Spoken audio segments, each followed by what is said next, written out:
সিলেট জেলা পুলিশ লাইনও আজকে আমার কিতার লাগে ডাকা হয়েছে এই বিষয়ে বিস্তারিত পরে আমি আপনার কইরাম। তবে তার আগে কইরে ভাই আজকে আমার একটা শো আছে, এখানে গিয়ে আমার স্ট্যান্ড আপ কমেডি পারফরমেন্স করতে হইব। ও তার দিয়ে আগে রেডিও ইরাম। অনেকে কইতা পারেন রিমন ভাই কিতা অ্যাপেল 9 সিরিয়ালের ওয়াচ দেখাইয়া শো করা না কিতা, না রে ভাই শো করাম না। এই গড়িকটা আমার ভাই ইউএসএ তাকে আমারে দিছেন, ও সুযোগে তার একটা থ্যাংক ইউ দিলাম। আমি ফার্স্ট টাইম এটা আমি ফরিয়া একটা প্রোগ্রামও যাইরাম। কোনো অনুষ্ঠানে গেলে আমার লগে একজন সহকারী তখন, তবে আজকে আমি নিতাম পারাম না ও কারণে, কারণ আগামী খাইলে আমি দেশের বাড়া যাইতাম।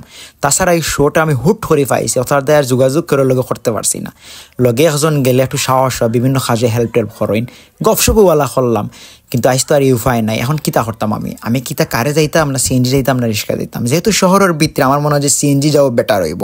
কারে কিতার লাগে যাইতাম, ঠেকায় কিতা খামরান নি পাঞ্জাবাল হয়ে গেছে রে, ও হালকা হালকা একটু ঠান্ডা লাগে। আগে বইছি রে ও সিএনজির বুঝছেন নি, রাস্তাঘাটও মানুষ খুব একটা নাই। হল কিতা গেলা গিনি কানাডা লন্ডন আল্লাহ জানোই। মারতে গিয়ে উঠে গেলাম গিয়া রিস্কাত। শহরের ভিতরে আছে ইচ্ছা মতো যাই, আমি সমস্যা কিতা শুনছেন বা। হঠাৎ মনে হইল রে বউ নিজের ক্যামেরা মুখের আবার নেই, নিজের মুখ কানতে আবার দেখায়। আমি আবার মুখ না দেখে থাকতাম পারি না বুঝছেন নি। অনেকে আবার কইতা পারেন কিতা রে মুখে ইকান কিতা, এটা এই ডঙ্কি। আসলে বিষয়টা হয়েছে গিয়ে আমার অভ্যাস হয়ে গেছে, এখন মুখে ইকান না ছাড়া আমি চলতাম পারি না। তবে মনে হইল রে হঠাৎ করে কই দেখাইলে মুখ কান। এখন খালি কাপড় টান দিয়ে ভাই মুখটাই হরাইতে লেট হয়েছে। ফুরিয়ে গাছতে উঠিয়া কয় হইতো মিরাক্কেল রিমন শোর মি আবার মুখ ঘুরিয়ে ক্যামেরা অফ করে দিলাম। মাশাআল্লাহ আমরা সিলেটের রাস্তাঘাটের দিন দিন খালি উন্নতি হওয়ার ওলান বালা লাগে। এখন দেখলে ওলা যদি সবসময় পরিষ্কার রাখা হয় তাহলে আরও দেখতে সুন্দর লাগবে, মন ভালো হয়ে যায়। তো মাঝে মাঝে যে ট্রাফিক জাম হয় না ওটা দিয়ে একটু বিরক্ত লাগে, আর কোনটা নাই।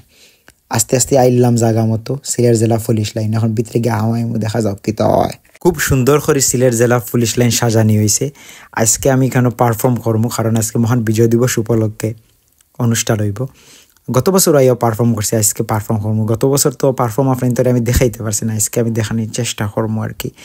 তো আটিরাম ভাল লাগে, সুন্দর একটা পরিবেশ। আমি ইয়া ফলে আগে স্টেজ দেখলাম কিলান হইলো, সুন্দর হইলো কি না, খুবই ভালো লাগছে। গতবার থেকে এবার আরও দেখে সুন্দর হয়েছে। ও আবার নিতাইদা খুব মায়া করেন আমারে। নিতাইদা একজন পুলিশ অফিসার, পাশাপাশি অসাধারণ গান গাইন। তাই বাংলাদেশের রিয়েলিটি শো পাশাপাশি বিভিন্ন টেলিভিশনও গান গাইন। কয়দিন আগে তার একটা গান রিলিজ হয়েছে অসাধারণ। অবশেষে অনুষ্ঠান শুরু হইলো। প্রথমে ইয়া পারফর্ম হলো উপমা তালুকদারে, খুব সুন্দর করে তান গান গাইছেন, অডিয়েন্সে খুব মজা পাইছে। এরপরে আইসেন আমরা রকস্টার জাহিদ মাসুদ ভাইরা তো আপনারা চিনরা, আমরা সিলেট তথা বাংলাদেশের একজন গর্ব ভাই, অসাধারণ গান গাইন।